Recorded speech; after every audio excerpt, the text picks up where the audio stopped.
একটা খুব ইম্পর্টেন্ট কথা বলছি আপনাদেরকে, আপনারা অনেকেই জানেন না। বিশেষ করে আজকের এই ভিডিওটা, মানে এখনকার এই ভিডিওটা আমি যেটা দিচ্ছি, সেটা কিন্তু মীন লগ্ন বা রাশির যারা জাতক জাতিকা আছেন তাদের জন্য। আপনারা জানেন না যে মীন লগ্ন বা রাশির সেকেন্ড হাউস, অর্থাৎ সেকেন্ড হাউস থেকে আমরা টাকা পয়সা ধন ঐশ্বর্য সব দেখে থাকি।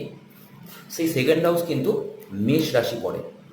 সেই সেকেন্ড হাউস মেষ রাশি আমাদের শরীরের মধ্যে কপালের ভাগটাকে বোঝায়, অর্থাৎ মাথার উপরে কপাল থেকে মাথার পুরো ভাগটাকে মেষ রাশি আমরা ইন্ডিকেট পাই কালপুরুষে। তাই মীন লগ্ন রাশির লোকেরা এই কপালে লাল রঙের তিলক লাগাবার চেষ্টা করুন। কী দিয়ে লাগাবেন? সেটা আপনি লাল রলি দিয়েও লাগাতে পারেন, লাল চন্দন দিয়ে লাগাতে পারেন। রেগুলার ওয়েতে লাল রঙের তিলক যদি আপনারা কপালে লাগান, ছেলে বা মেয়ে দুজনের কথাই বলছি, যারা মীন লগ্ন মীন রাশি, তাদের অর্থের কোনো দিন প্রবলেম হবে না, কোনো দিন হতে পারে না।